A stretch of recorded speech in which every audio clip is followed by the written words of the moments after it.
स्वामी ग्रंथराज तत्वासूत्र पर विशेष व्याख्या कर रहे हैं। राजवार्तिक तत्वार्तिक में उन्होंने नरकों के पटलों की आयु की व्याख्या की।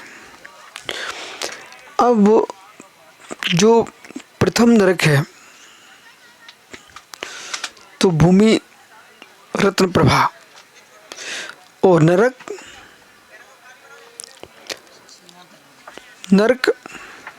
धम्मा। पहला नरक धम्मा। धम्मा में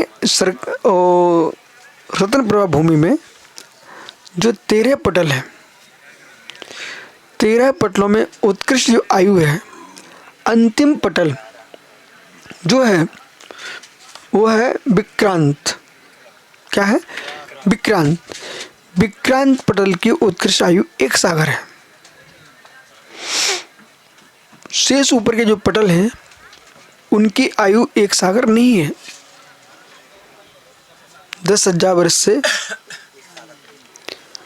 1 सागर तक संपूर्ण पटलों की आयु है।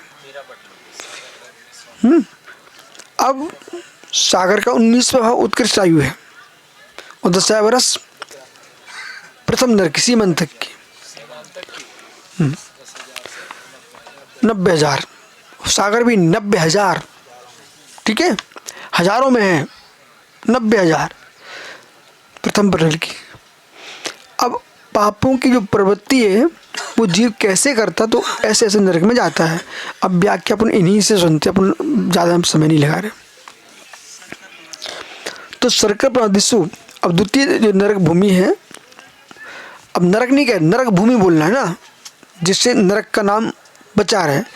अब कोई प्रश्न करता है नरक भूमि क्यों कहा, नरक भूमि क्यों कहा, आवाज भंग क्यों, आवश्यकता क्यों पड़ती रहती, ये आवश्यकता पड़ गई। नरक भूमि कहना है ना, तो इससे क्या बोला कि नरक का नाम सुरक्षित हो गया है। धम्मा बंसा, द्वितीय नरक कौन सा? बंसा। लेकिन प्रसिद्धि ज्यादा किसकी हो रही है? नरक भूमियों की। रत्न सर का बाल का आचार्य उमा स्वामी ने सूत्र लिख दिया। तो सर्ग प्रस्तर उत्कृष्ट जो नरक पर जो प्रस्तर है क्रम से कर्ण क्रमेण वेतव्य, कर्ण क्रम से जानना चाहिए। कर्ण क्रम से जगन्य उत्कृष्ट जो आपने पहले पढ़ा ना, ऐसे समझ लेना चाहिए। वो कैसे कथमिति चेत, कैसे समझना चाहिए? उच्चते कहते हैं। एक जो है गाथा के माध्यम से 7 नरकों के पटलों की पूरी व्याख्या कर दी है। कैसे? उपपूर्वस्ते विशेष प्रतर्विभाज्येष्ट संगुणितः उपरम पृथ्वी स्थितः श्रेष्ठं प्रतरम स्थिर महरति।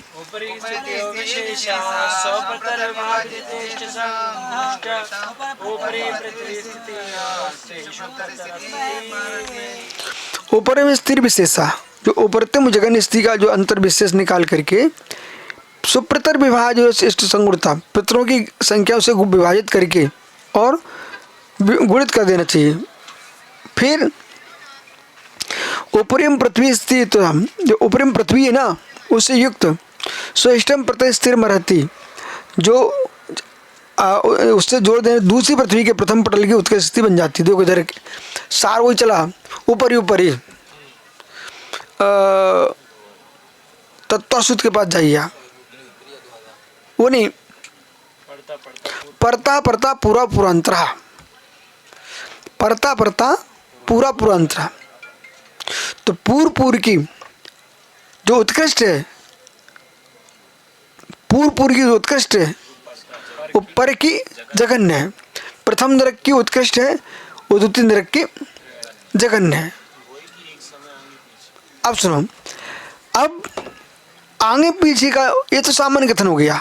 अब विशेष कथन करेंगे ना, तो विशेष कथन में क्या कर रहे हैं? जो प्रथम पटल था आपका, कहाँ का? प्रथम नरक का। तो प्रथम नरक का जो उत्कृष्ट आयु है 1 सागर, वो द्वितीय नरक के प्रथम पटल की आयु है। हो। अब उसमें करना क्या है उसको समझिए आप, आगे चलते। ऊपरी उपदृष्टो अधः जघन्या सर्वत्र, क्या शब्द लिखा है? सर्वत्र। पर कैसे? समय अधिक, एक समय अधिक, अजघन उत्कृष्ट मध्य समय उत्तरा, वही क्रम, एक समय अधिक, उधर एक समय कम, एक समय अधिक, एक समय कम। कैसे? अर्थ तेषाम नरकाणाम उत्पत्ति विरह कालम क्या नीति।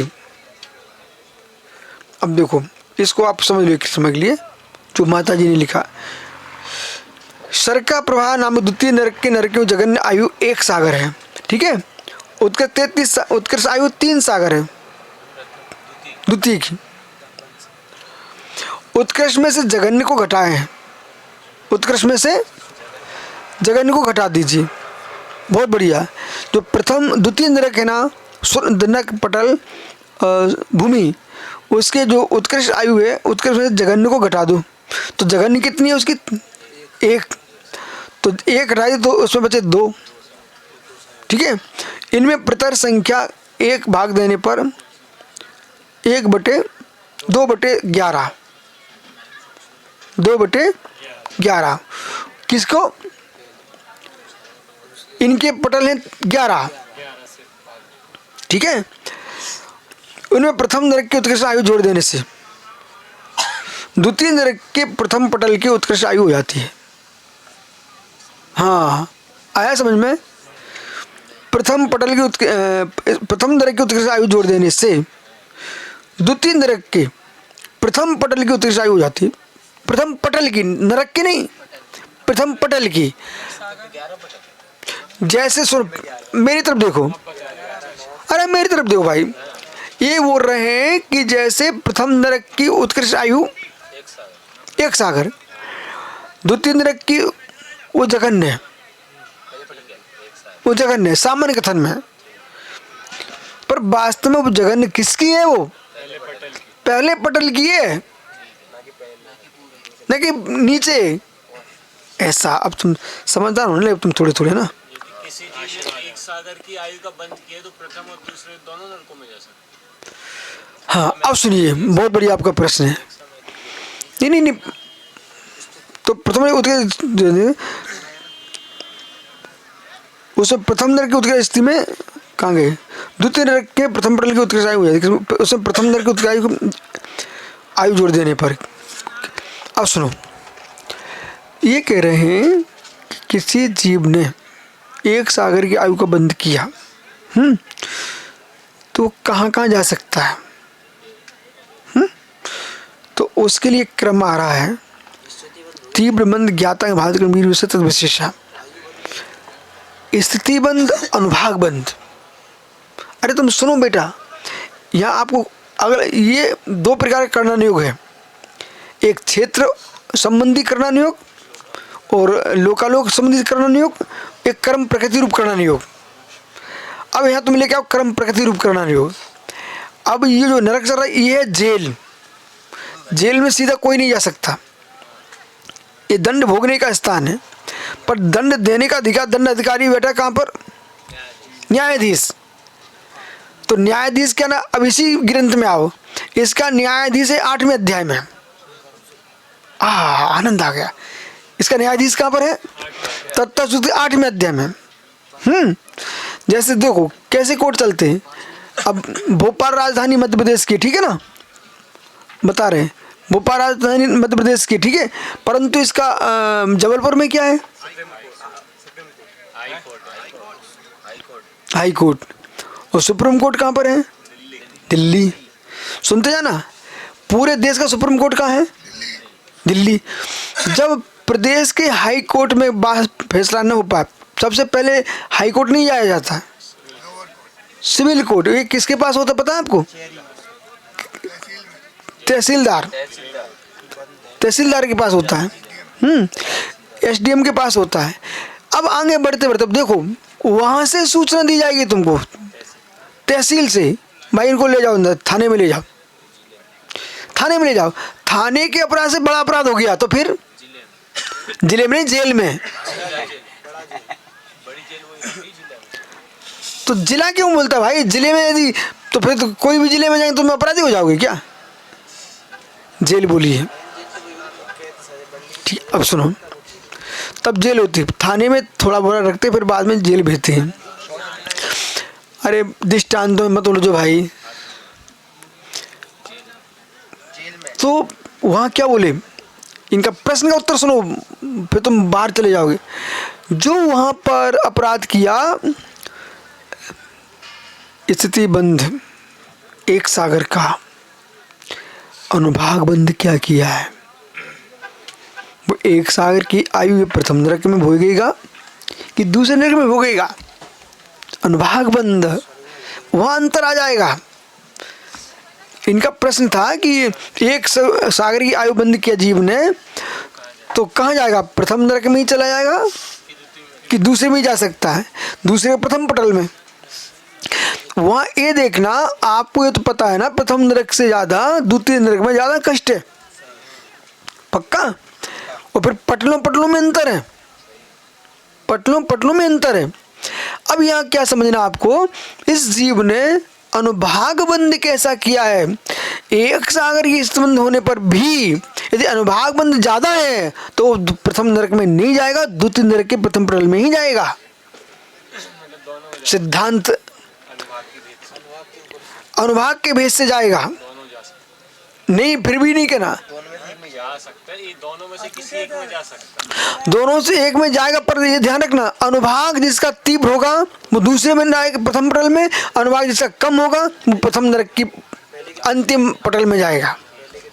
ऐसा एक स्पष्ट और पंचम काले लोग उल्टा सीधा समझ लेंगे। नरकों में बहुत भेद है। अभी चौथा अध्याय पढ़ोगे ना तो तुम ये सोचोगे अकलंग स्वामी को कितना याद था, पर हमने तो सोच लिया है। अकलंग स्वामी के पास कोई ग्रंथ था, 100% ग्रंथ थे। क्यों? इतनी स्वर्गों के, इतने विमानों के, देवों की इतनी भेद पर भेद किए, इतने भेद किए हैं, जरूर उनके पास शास्त्र था।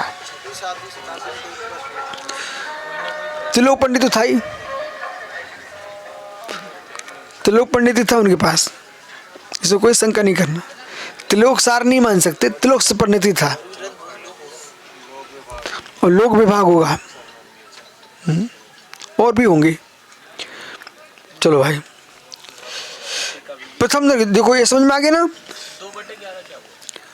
2/11 ये बोले, उसमें 11 पटल है दूसरे नरक में। तो वो उन्होंने उत्कृष्ट जगन को घटा दें 2 शेषों में प्रतर संख्या 11 का भाग देने पर, प्रतर संख्या 11 का भाग दिया। प्रतर संख्या उसमें प्रतर नहीं पटल, ठीक है। फिर 2/11, तो दूसरे नरक में 11 पटलों के ऐसे भाग करना आपको। हाँ, 2 सागर का आप भाग करेंगे उसमें, तो ये आपको ये प्रथम नरक की आयु का निकल आएगा। प्रथम पटल स्थिति में 2/11 जोड़ देने से द्वितीय पटल की उत्कृष्ट आयु होती है। द्वितीय पटल की उत्कृष्ट, इसी का सब पटलों में तथा तीसरे आदि नरकों में उत्कृष्ट स्थिति जाननी चाहिए। और ऊपर के पटलों की स्थिति नीचे के पटल की जगन स्थिति होती है। ऊपर के पटल की उत्कृष्ट स्थिति, नीचे के पटल की जगन स्थिति। जैसे नरकों की जगन बना रहे थे, ऐसे पटलों की भी जगन बनाना है आपको। पहले आपने कहाँ से लगाना? प्रथम नरक की उत्कृष्ट आयु तो द्वितीय नरक के प्रथम पटल की जघन्य आयु। अब जो द्वितीय नरक में प्रथम पटल की जो उत्कृष्ट आयु है वो द्वितीय पटल की जघन, ऐसे पूरे 11 तक लेके जाना आपको। ऐसे 7 नरकों में लगाना है।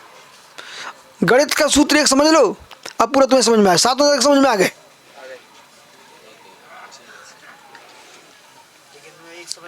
एक समय अधिक उत्कृष्ट स्थिति में, एक समय कम स्थिति होती है। अब सुनो, अगला प्रश्न अब आगे बढ़ते हैं।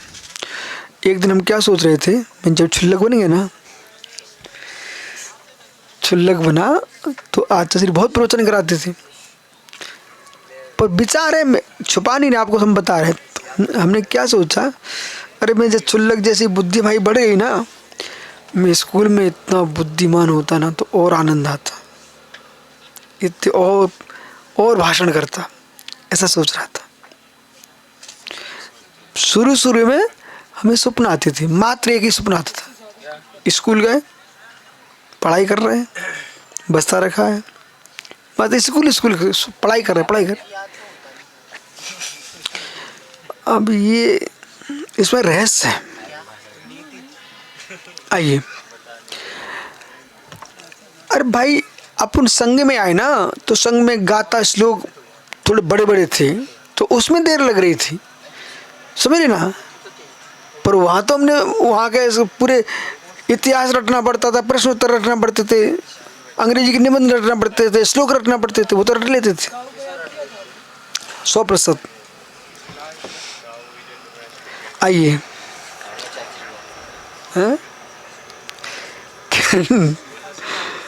अत तेषाम नरकाण उत्पत्ति विरह कालम के अंतम। अब अगला विषय प्रारंभ कर रहे हैं, नरकों में उत्पत्ति विरह काल कितना है, उत्पत्ति और विरह काल कितना है, ये अपन को याद रखना चाहिए। जिन्हें ज्ञानी बनना उन्हें तो समझना चाहिए। सार्थ सागर थोड़ी सी बुद्धि अड़ोसी पड़ोसी होते तो बोलते हैं तुम शांत बैठे रहते, पर ज़्यादा शांत रहने से भी काम नहीं बनता, और शांत रहने से भी, बिना बकबक करने से भी काम नहीं बनता। मध्यम मार्ग ही श्रेष्ठ है।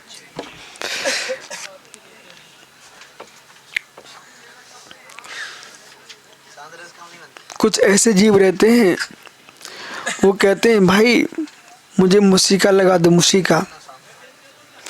बोले वृद्धावस्था है, तुम्हारे बच्चियों को न खा जाए, तो अपने आप में साहूकारी दिखा रहा है। हाथ बांध दो, पैर बांध दो, चोंच बांध दो, और जैसे ही वृद्ध पक्षी कह रहा था, वे पक्षी सब चले गए। जब चुनने के लिए अंडे बच्चे छोटे छोटे रखे थे, उसने अपने पंजों से उखाड़ के वो सबको निगल लिया। तो ऐसे भी जो लोग रहते हैं, कह रहे हैं किस तुम्हारे लिए कह रहे हैं। इसलिए पंचतंत्र को मैंने बहुत अच्छे से गहरे से पढ़ा है।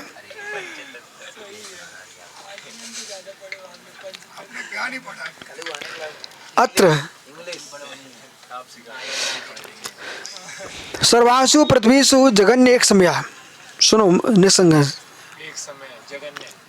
विरह काल संपूर्ण पृथ्वी में विरह काल एक समय का है, ठीक है। एक समय के लिए जाके वापस आ जाओ।